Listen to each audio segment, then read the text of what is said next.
বিচিত্রা দিশা গল্পের আসরে আপনাদের সবাইকে স্বাগত। এখন আমি পড়ে শোনাচ্ছি রবীন্দ্রনাথ ঠাকুরের ভাগ্নি সরলা দেবী চৌধুরানীর জীবনের ঝরা পাতা। আজ নবম পর্ব। দিদি হিরণময়ী স্মৃতি আমার মনে একটা সুবাসের মতো ভরা আছে। যেমন হাসনুহানা গাছের কাছ দিয়ে গেলে সন্ধ্যাবেলা একটা সুবাস বয়ে আসে, যেমন জুই বেল ক্ষেতের হাওয়া ভোরের বেলা একটা সুবাস স্নিগ্ধতা আনে, ঠিক তেমনি যেন তার রক্তজন্মের শরীর ছেড়ে ভিতরকার স্নেহভক্তি প্রীতিময়তা সুবাসই তাকে আমার মনে জাগরুকে রেখেছে। কাশিয়াবাগানে এসে অবধি দিদি আমাদের পরিবারের কর্ণধার হন। তার আমাদের জন্মদিনের উৎসব প্রবর্তনের কথা বলেছি, অন্য অনেক রকমেও তিনি যেন বড় ছোট সকলের অভিভাবিকা হলেন। ভক্তি প্রীতি সেবায় তার সহজ তৎপরতা রোজ দেখা দিতে লাগলো। যেমন মায়ের প্রতি তেমনি বাবা মশাইয়ের প্রতিও কি যত্ন ছিল তার। একটা পুরানো চাকর আমাদের ঠাকুরদাদার আমলের একবার বাবা মশাইয়ের কাছে কি লাগিয়ে দিদির সঙ্গে বাবা মশাইয়ের একটু মনান্তর সাধন করে। দিদি জন্মে সেটা ভুলতে পারেননি। বাবা মশাইয়ের সঙ্গে মন ভাঙাভাঙি, এত দূর ক্ষতি করা। দিদির স্নেহে আমার মাতৃস্নেহের অভাব অনেকটা পূরণ হয়েছিল। আমার যখন যা স্বাদ হতো তাকে ধরলেই পেতুম। একবার জানালুম, রোজ সন্ধেবেলায় একটি করে বেলফুলের মালা পেলে ভারী মন খুশি হয় আমার। অমনি বাজার থেকে সেটা নিয়ম মতো আসার বন্দোবস্ত করে দিলেন দিদি। একবার জোড়াসাঁকোর একটি মেয়ের গলায় একটি অভিনব প্যাটার্নের সুন্দর সোনার নেকলেস দেখে আমারও শখ হলো সেই রকম নেকলেস পরতে। কে দিলে শ্যাকরাকে দিয়ে গড়িয়ে ঠিক সেই রকম নেকলেস আমায়। মা নয়, দিদি। তখন তার বিয়ে হয়েছে, নিজের সংসারের নিজেই হর্তাকর্তা, যাকে যা খুশি দিতে পারেন, যেমন ইচ্ছে খরচ করতে পারেন। দিদির বিয়ে হয় 16 বছর বয়সে আমাদের পিসেমশায়ের ভ্রাতুষ্পুত্র ফণিভূষণ মুখোপাধ্যায়ের সঙ্গে। সিমলার বাড়িতে থাকতেই ফণিদাদা পিসেমশায়ের সঙ্গে প্রায়ই আমাদের বাড়িতে আসতেন। তখন থেকেই তার দিদিকে বিয়ে করবার ইচ্ছা হয়। সেই অভিলাষ পূর্ণ করার জন্যে গিলক্রিস্ট স্কলারশিপের প্রচেষ্টায় কৃতকার্য হয়ে বিলেত যান। সেখান থেকে গভর্নমেন্টের এডুকেশন সার্ভিস নিয়ে এসে প্রথমে প্রেসিডেন্সি কলেজে বোটানির অধ্যাপক হন, তারপরে রাজশাহী ও হুগলি কলেজে বদলি হন। শেষ জীবনে প্রেসিডেন্সি ও বর্ধমান ডিভিশনে ইন্সপেক্টর হন। যতদিন কলকাতায় ছিলেন দিদিরা কাশিয়াবাগানেই থাকতেন। দাদামশাইয়ের নাতনিদের সবাইয়ের যেমন হয়, দিদিরও বিয়ে তেমনি হয়েছিল জোড়াসাঁকোর উপাসনার দালানে। আমরা সকলে সেই উপলক্ষে কাশিয়াবাগান থেকে জোড়াসাঁকোয় গিয়েছিলাম কিছুদিন ধরে। দিদির বিয়েতে দিদির পরম বন্ধু খুশি নিতকোণে হয়ে দিদির সঙ্গে সবাই গিয়ে বসেছিল। তখনও আমাদের বাড়ির মেয়েদের দালানে বিয়ের সবাই যাওয়া দস্তুর হয়নি। খুশির পরনে সবুজ রঙের পাতলা বেনারসি, ওই রঙটা তার পছন্দ। আমরা সবাই বললুম, অন্য রং পরো, সবুজ রঙে তোমায় ভালো লাগে না। সে বললে, আমার সবুজ রং ভালো লাগে, নাই বা সবুজ রঙে আমায় ভালো লাগলো। বাসরের আমোদ উৎসব স্বরূপ রবি মামা বিবাহ উৎসব বলে একটি গীতিনাটিকা রচনা করে অভিনয় করালেন দিদির সমবয়সী বা তার চেয়ে কিছু বড় বোনেদের দিয়ে। এতে দিদির খুশিও ছিল।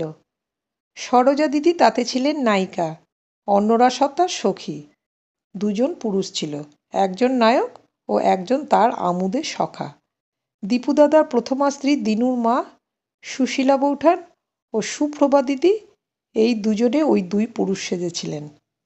বিয়ের পর থেকে দিদির বাপ মা ও ভাই বোনের প্রতি টান বিশেষ করে প্রকট হলো। সব বিষয়ে মায়ের সাহচর্য করতে লাগলেন।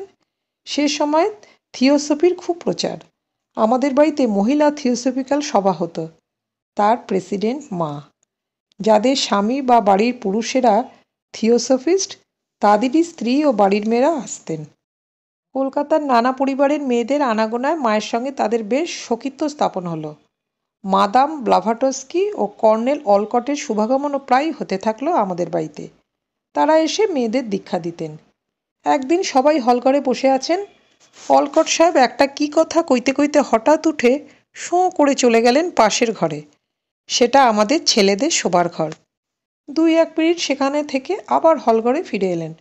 সবাই আশ্চর্য হয়ে গেল, কি ব্যাপার?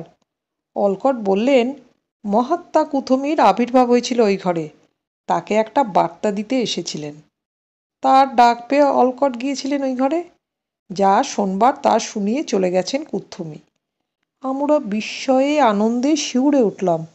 আমাদের শোবার ঘর পবিত্র হয়ে গেছে মনে হলো। মহাত্মা কুথুমি এসেছিলেন ওই ঘরে। কি সৌভাগ্য আমাদের! আমি থিওসফিতে দীক্ষা পাবার জন্য আকুল হলুম। দিদি দীক্ষিত হয়েছেন, কিন্তু আমার বয়স কম বলে তখনও অনধিকার।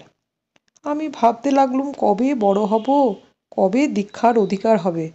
অলকট সাহেব একদিন কুথুমির একখানি ছবি অয়েল পেন্টিং নিয়ে এলেন। ছবির চোখে একটি অসাধারণত্ব আছে বটে। সে চোখ তোমার বাহির অন্তর ভেদ করে তোমাতে প্রবেশ করছে যেন। অনেক দিন ধরে সে চোখে দৃষ্টি আমায় হান্ট করত। একবার সকালবেলা ঘুম থেকে উঠতে গিয়ে হঠাৎ আমার ঘাড়ে একটা মোচড় আসে। ঘাড় তুলতে পারি না, বিছানা থেকে উঠতে পারি না। একটু নড়লে চললে ব্যথা হয় ভয়ানক। বাবা মশাই অলকট সাহেবকে আনালেন, তিনি মেসমেরাইজ করে সারিয়ে দেবেন বলে। মেসমেরিস্ট বলে অলকট সাহেবের বিশেষ খ্যাতি ছিল। তিনি এসে দুটো চারটে পাশ দিয়ে আমায় বললেন, ওঠো। আমি বললাম, অসম্ভব, ঘাড় তুলতে পারছি নে, এপাশ ওপাশ করতে পারছি না, উঠব কি করে? তিনি বললেন, পারবে, ওঠো, বলে আমার হাত ধরলেন। আমি ভয়ে ভয়ে মাথা তুলতে চেষ্টা করলুম। দেখলুম আশ্চর্য, পারছি তো, ঘাড়ে লাগলো না তো। আমার হাতে হাত রেখে অলকট আমায় একেবারে উঠিয়ে বসালেন। ঘাড়ে তখন খট করে একটা শব্দ হলো। এক মুহূর্তের জন্য তীব্র ব্যথা বোধ হলো, কিন্তু উঠতে পারলুম।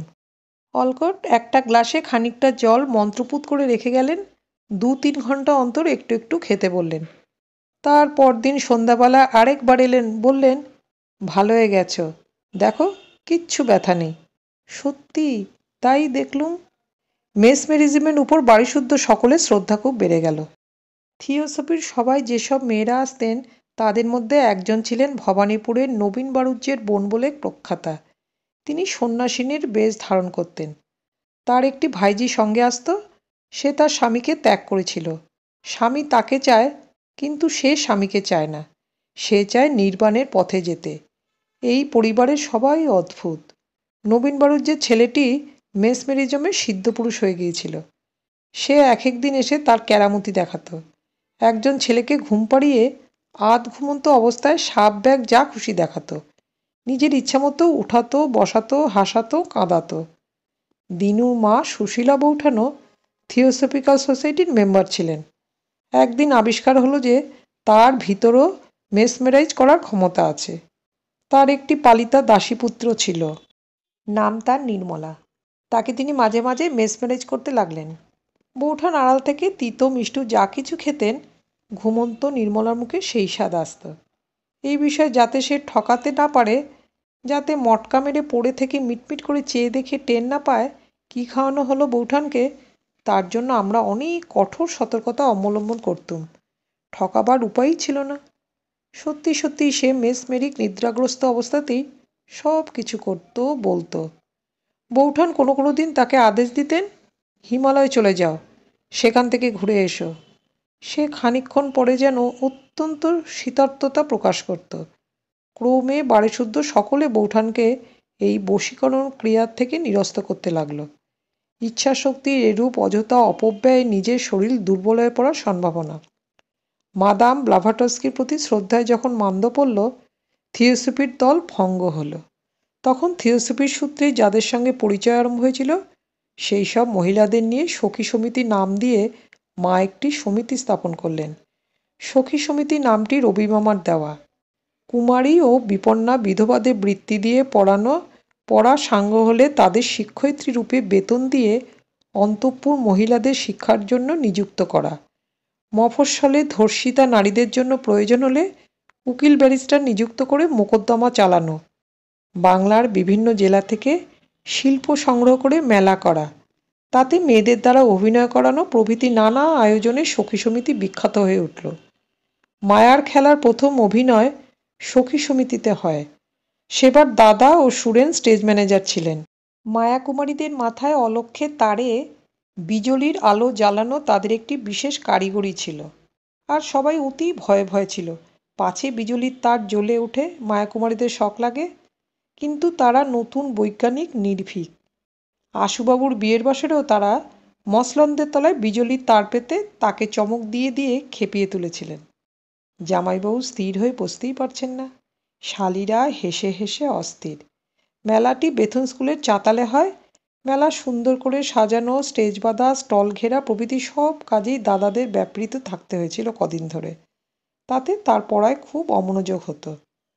আমাদের সংস্কৃতের চন্দ্রকান্ত পণ্ডিত বলতেন, মা পড়ার ক্ষতি করে ছেলেকে এইসব কাজে লাগিয়ে ছেলের মাথাটি খাচ্ছেন। সত্যি, দাদা সেবার এন্ট্রান্স ফেল করলেন, আমি পাশ হয়ে গেলুম। আমরা সমান ক্লাসে পড়তুম, দাদা আমার চেয়ে এক ক্লাস নিচে হয়ে গেল। পরের বছর এন্ট্রান্স দেবার সময় সময় দাদার হলো বিষম জ্বর। দাদা আরও এক বছর পিছিয়ে গেলেন। আমি যে বছর দিলুম এফএ, তিনি সে বছর দিলেন এন্ট্রান্স। যা হোক, সব ক্ষতি পুষিয়ে গেল যখন সেই বছর তাকে বিলেত পাঠানো হলো। আর কয়েক বছর পরে তিনি সেখান থেকে সিভিল সার্ভিস পাশ হয়ে এলেন। দিদির বিয়ের পূর্বে কাশিয়াবাগানে পাড়ার মেয়েদের জন্য আমরা দুজনে মিলে একটি পাঠশালা খুলেছিলাম। দিদি হলেন প্রধানা শিক্ষয়িত্রী, আমি হলুম তার অ্যাসিস্ট্যান্ট। তখন তার বয়স 14-15, আমার বয়স 10-11। আমরা নিজেরা তখন দিনের বেলা বেথুন স্কুলে যাই, সকালে সন্ধ্যায় বাড়িতে সতীশ পণ্ডিতের কাছে স্কুলের পড়া তৈরি করি, সংস্কৃতের পণ্ডিতের কাছে সংস্কৃত, ওস্তাদ ও মেমের কাছে গান, সেতার ও পিয়ানো শিখি। আর স্কুল থেকে ফিরেই তাড়াতাড়ি মুখ হাত ধুয়ে কিছু খেয়ে নিয়ে 4:30 থেকে 6:30 পর্যন্ত 2 ঘন্টা রীতিমতো স্কুল চালাই। বাংলা, ইংরেজি, অঙ্ক ও সেলাই, এই 4টি বিষয় শেখাতুম আমরা নিজে। প্রায় 20টি মেয়ে আসতো, কেউ কুমারী, কেউ বা বাল্যবিধবা। চাঁদনির সিঁড়ির উপর ধাপে ধাপে বসানো হতো তাদের, ঠিক যেন কোনো বড় স্কুলের গ্যালারিতে বসেছে। তারা যখন খিড়কির দুয়ার দিয়ে পুকুরে জল তোলার জন্য নিত্য আনাগোনা করত, তখনই তাদের দেখে আমাদের মনে তাদের জড়ো করে পড়ানোর কল্পনা উদয় হয়। সন্ধ্যের পূর্বে জোড়াসাঁকোর আত্মীয়দের প্রতিদিনই সমাগম হতো। আমরা তাদের কারো কারো দ্বারা মেয়েদের পরীক্ষা গ্রহণ করাতুম। একবার রবি মামার হাত দিয়ে প্রাইজ দেওয়ার সমারম্ভের ত্রুটি হয়নি। দিদির বিয়ে পর আমি কিছুকাল একলা সে স্কুল চালালুম। যখন আমার এন্ট্রান্স পরীক্ষার দিন ঘনিয়ে এলো, তখন সে স্কুল বন্ধ করতে হলো। উপর্যুপরি অনেকগুলো সন্তান বিয়োগ হয় দিদির। তার হৃদয় স্নেহদানের জন্য বুভুক্ষিত ছিল। তিনি সখী সমিতির আশ্রিত কোনো কোনো অনাথ বালিকাদের নিজের কাছে ডেকে পালনের জন্য উন্মুখ হলেন। তারাই তাকে মা বলে। ঠিক নিজের মেয়ের মতো তাদের জন্য সব তিনি করেন। এই সময় বরানগরে শশীপদ বন্দ্যোপাধ্যায় প্রতিষ্ঠিত বিধবা আশ্রমের সঙ্গে তার পরিচয় হয়। মায়ের প্রতিষ্ঠিত সখী সমিতি যখন কাল প্রভাবে ম্রিয়মাণ হয়ে পড়ল, তখন তাকে সঞ্জীবিত রাখার চেষ্টায় দিদি তাকে নাম ও আকারের নানা পরিবর্তনের ভিতর দিয়ে চালিয়ে বর্তমান বিধবা শিল্পাশ্রমে পরিণত করালেন। এই শিল্পাশ্রমটি তার একান্ত উদ্যম, বিপুল অধ্যবসায়, অনেক দ্বন্দ্ব ও অনেক প্রীতি দিয়ে গড়া। তার দেশ সেবার অনুপ্রেরণা মাতৃভক্তি হতে এসেছিল। মাতার কীর্তি অক্ষুণ্ণ রাখার জন্য সখী সমিতিকে কালোপযোগী রূপান্তর দেওয়ার প্রচেষ্টায় বিধবা শিল্পাশ্রমের জন্ম। নিজের বলে যা কিছু তার প্রতি তার যেমন অনুরাগ, সেই নিজের কিছুটার বিরুদ্ধে যে কেউ এতটুকু হাত তুলতে আসছে বলে সন্দেহ হয়েছে, তার প্রতি তেমন খরদৃষ্টি, তার বিরুদ্ধতা থেকে নিজেরটিকে বাঁচানোর দৃঢ়তা। তাই প্রখরে মধুরে মিশ্রিত ছিলেন দিদি। যারা তার মাধুর্যের স্পর্শে এসেছে তারা চিরমুগ্ধ, অন্যরা চিরক্ষুব্ধ। একবার মা যাচ্ছিলেন মেজমামার সঙ্গে কারওয়ারে। কতদিন ধরে তার জন্য উদ্যোগ আয়োজন চলছিল। বাড়িতে দর্জি বসে গিয়েছিল, মায়ের জন্য নতুন নতুন কাপড় সেলাই চলছিল, সঙ্গে সঙ্গে দিদিরও 2-4খানা হয়ে যাচ্ছিল। মা যাবার 2 দিন আগে থেকে দিদির চোখে জল এলো। মা তার সঙ্গিনী ছিলেন, তাই মায়ের সঙ্গহীন দিনগুলোর কল্পনায় তার চোখ জলে ভরে উঠল। আমার পক্ষে মা এ বাড়ি থাকুন বা মেজমামার বাড়িতে কারওয়ারে গিয়ে থাকুন, কোনো তফাতই হয় না। তার সঙ্গ আমি কখনো পাইনি। দূরে দূরে ঝি চাকর, পণ্ডিত মাস্টার পড়াশোনার মধ্যেই থাকি। তাই তার বিরহ সম্ভাবনা আমার মনে কোনো ঢেউ তুলল না। দিদি বিয়ের কয়েক বছর পর নিজের বাড়ি চলে গেলে আমি একা যখন মায়ের কাছে থাকতে লাগলুম, দাদাও যখন বিলেতে, তখন থেকে মায়ের বেশি কাছাকাছি হলুম। সেদিন কিন্তু দিদির কান্নায় ও আমার চোখের শুকনো থাকায় প্রমাণ হয়ে গেল আমি ভালোবাসতে জানি নে।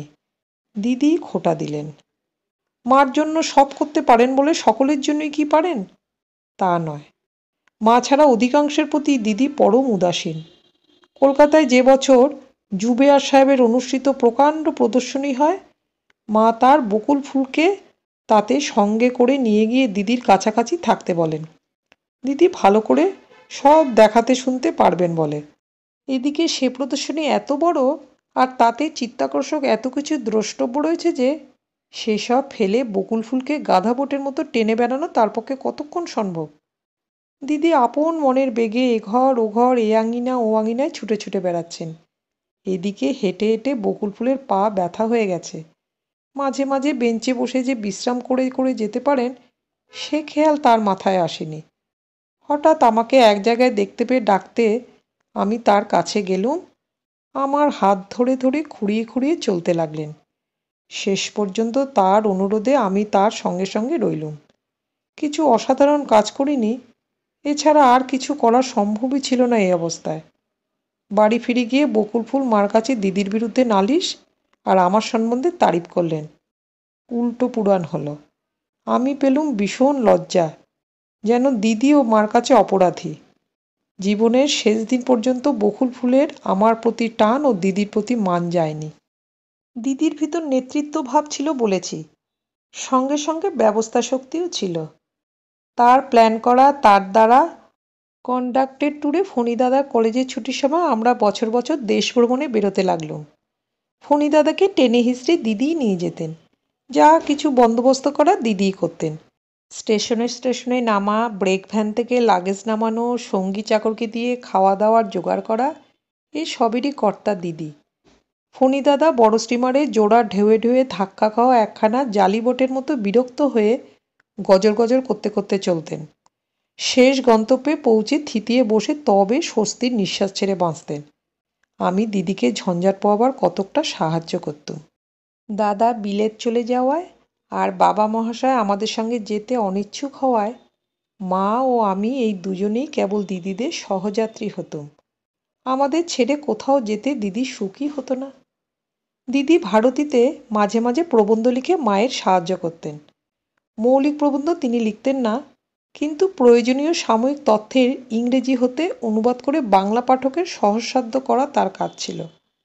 তার নিজস্ব মৌলিক রচনা ছিল কতকগুলো সনেট, যেমন কারো কারো গানের গলা মিষ্টি ও করুণ, অথচ সে বড় গাইয়ে নয়, তার কবিতাগুলো ছিল সেই রকম সুমিষ্ট ও সকরুণ। আমি যখন বিএ পাশের পর মহীশূরে যাবার জন্য ধরাধরি করলুম আর অতি কষ্টে বাবা মশায়ের সম্মতি পেয়ে সেখানে যাত্রা করলুম, দিদির প্রাণের সৌরভ আমার জন্য দুটি সনেটের আকারে ভারতীতে বেরিয়ে আমার হাতে মহীশূরের প্রবাসে পৌঁছল। দিদি কিন্তু আমাকে ছাড়া দিলেন না।